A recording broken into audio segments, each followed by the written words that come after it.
Indeed, there are no permanent force in politics, as evidenced by UDC President Duma pronouncements at a press conference earlier today that the BMD is always welcome to come back into the UDC fold. I'll tell you why the BMD must also be in the UDC. I'll tell you.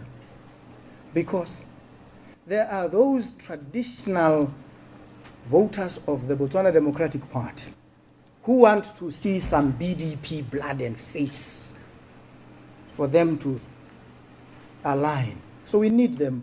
We need them as well. They are our citizens, they are our brothers, they are our friends. They also play a meaningful role in this political setup because they help us lure, not lay, as the president was saying. I was listening to him, lure. Boko went on to divulge different roles each of the parties play in the coalition. They say, Botswana People's Party, locate the black man, locate the African, place him front and center, find the land, give it to him, give him investable resources, empower this indigenous black Botswana. That's what the Botswana People's Party is saying. That's why they are so desperately important in this project. We can do without them. The Botswana Congress Party, which is an offshoot of the Botswana National Front, sings from the same hymn sheet pretty much. They give us a cutting edge, some refinement in attack, some organization in formation.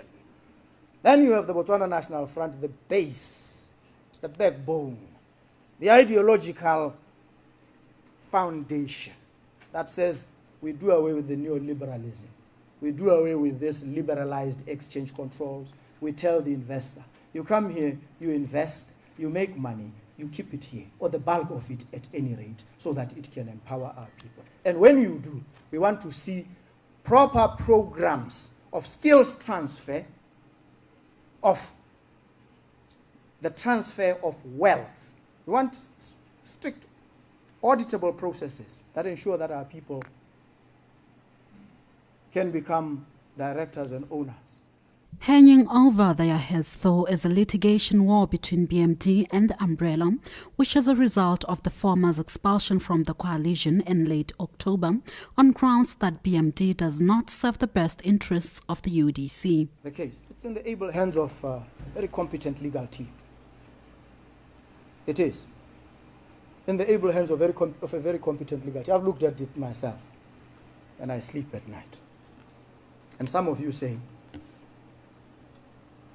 this case is going to scupper the campaign of the UDC. How? The law is this.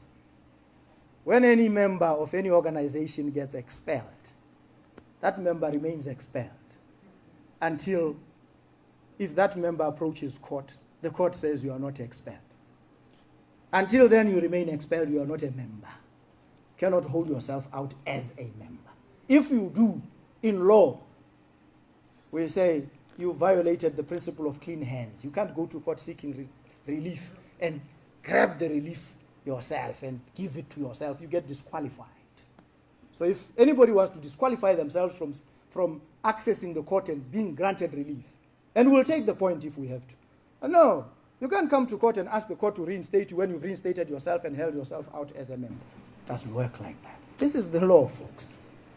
And it's such fun. It's easy. If you want to understand the law, go to the most ordinary of settings and listen to people speak. That's the law.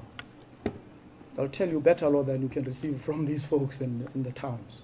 And so, any organization that has been expelled from the Umbrella for Democratic Change remains expelled. And some say the matter was not brought on urgency. We didn't bring any matter. It's not up to us to bring any matter on urgency. We respond to matters brought against us. And so whoever brings a matter must decide, because the issue of urgency is also contested. First, you need to prove to the court that the matter is urgent. And that's where we would have entered if any attempt to bring it as urgent would have been made. We would have said, no, it's not urgent. Self-created urgency. And we would have gotten it thrown out. And so at least the folks were smart to appreciate that they couldn't come on urgency. So they come in the normal course. What does that mean? They take the risk attendant upon that. It may come in 2020. It's not our business. We didn't bring it.